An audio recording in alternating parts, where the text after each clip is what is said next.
नमस्कार दोस्तों, मैं हूं राजीव और आप देख रहे हैं अमानत नॉलेज। दोस्तों, आज हम जानकारी प्राप्त करेंगे कि मेरे दादा के पिताजी के नाम से 10 बीघा जमीन खतियान में था और जब वह जमीन उनके पोता के नाम से जमाबंदी किया गया तो मात्र 300 डिसमिल जमीन शेष शो कर रहा है।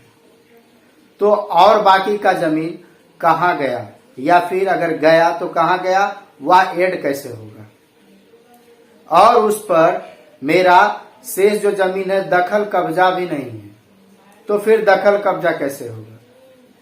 तो ये काफी जटिल प्रश्न है और इसको गहराई में जाके समझना पड़ेगा।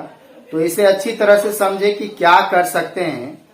तो दोस्तों, अगर जानना चाहते हैं तो इस वीडियो को पूरा देखिए और पूरा देखने से पहले इस वीडियो को आप लाइक कर दीजिए एंड चैनल सब्सक्राइब कर दीजिए। चलिए आगे जानते हैं। तो दोस्तों, अगर मान लीजिए कि इस तरह की बात है कि कोई जमीन खतियान में शो कर रहा है कि 10 बीघा है और फिर वो तो पूर्वज के नाम से था, फिर वर्तमान में मान लीजिए कि उनका जो उत्तराधिकारी हो, बेटा हो, पोता हो, उनके नाम से जब जमाबंदी किया गया तो उसमें 300 डिसमिल दिखा रहा है। तो सबसे पहले यहां यह समझने वाली बात है कि अगर 10 बीघा जमीन दिया गया है तो आपका जो क्वेश्चन है उस क्वेश्चन में बीघा कट्ठा धूर के आधार पर ही होना चाहिए था। आपने दूसरा जो सवाल किया इसमें डिसमिल के आधार पर। डिसमिल अलग यूनिट है, बीघा कट्ठा धूर जो है वह अलग यूनिट है। कहीं पर भी अगर हम बीघा कट्ठा धूर के साइज को डिसमिल में जब हम कन्वर्ट करते हैं तो सभी जगह का क्या होता है कि अलग अलग होता है। तो इसको लेकर जो है आप यहां पर क्लियर नहीं हो पाते हैं। तो सबसे पहले आपको ये देखना पड़ेगा कि वहां पर कितने डिसमिल का एक कट्ठा होता है और उसको मतलब कन्वर्ट करके आपको देखना पड़ेगा क्या 10 बीघा जमीन जो है वह 300 डिसमिल में एडजस्ट हो रहा है, वो देखना पड़ेगा। अगर मान लीजिए कि आपका लगा साइज उससे भी कहीं ज्यादा हो तो हो सकता है 300 डिसमिल के बजाय 400, 450, 500 इतना भी डिसमिल जा सकता है। तो वो डिपेंड करता है कि आपके क्षेत्र का लगा साइज क्या है, सर्वे जो हुआ तो उस समय का सर्वे लगा साइज क्या है, इस पर डिपेंड करता है। अब बात आती है कि मान लीजिए फिर भी आप इस बात से संतुष्ट हैं कि नहीं मेरा जमीन कम है ही, तो उस क्षेत्र में हो सकता है कि आपका लगा साइज कुछ ज्यादा हो, तो 300 डिसमिल में 10 बीघा जमीन एडजस्ट ना कर रहा हो तो उस एवज में कम हो सकता है। अब कम है तो खतियान में 10 बीघा है, नया जमाबंदी जो बना है पोता के नाम से, बेटा या पोता के नाम से, उसमें जो है जमीन कम दिख रहा है, मतलब 300 डिसमिल ही दिख रहा है।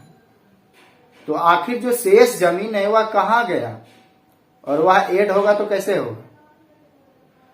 तो आपको ये देखना पड़ेगा कि वो जो खतियान है उस खतियान से कहीं जमीन बिका तो नहीं, क्योंकि बहुत सारे लोगों के पास खतियान तो होता था लेकिन खतियान से कुछ जमीन वो बेचते भी थे, तो खतियान में तो सुधार नहीं होता था, खतियान ज्यों का त्यों रह जाता था, लेकिन जमाबंदी में चेंजिंग हो जाता था।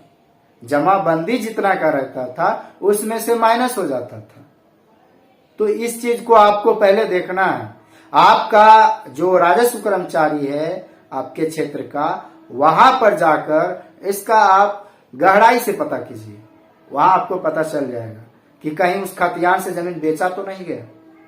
तो ये चीज आपको पता करना है पहली बात। अगर मान लीजिए बेचा नहीं गया, जितना है उतना का है, मतलब जितना खतियान बता रहा है और उतना ही जमाबंदी बता रहा होगा, तो ऐसे कंडीशन में आपका जमीन नहीं बिका है।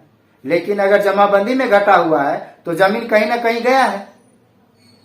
तो इस चीज का आप पहले पता करें, और जब यह चीज पता हो जाता है, अगर बिक गया तब तो खैर कोई बात नहीं है, जितना होगा उतने में संतुष्ट करना पड़ेगा, संतुष्ट होना पड़ेगा, ठीक है।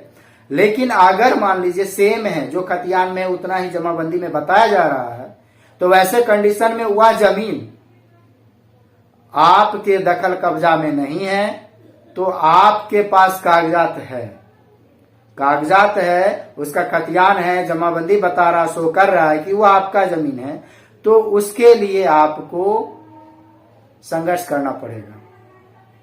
एक तो यह है कि आपका कागजात सही है, तो आप अंचलाधिकारी महोदय की मदद लेकर उस जमीन को बलाबंदी के अंतर्गत जो है आप अपने अंदर ले सकते हैं। या फिर अगर वो खाली नहीं कर रहा है तो उस केस में आपको कोर्ट में याचिका दायर करनी होगी। तो ये कंडीशन है, आप इस तरह से कर सकते हैं। तो दोस्तों उम्मीद करता हूं कि अच्छी तरह से समझ गए होंगे। अगर समझ में आ गया तो वीडियो को लाइक और शेयर करना ना भूले। मिलते हैं नेक्स्ट वीडियो के साथ, तब तक के लिए अलविदा। थैंक्स।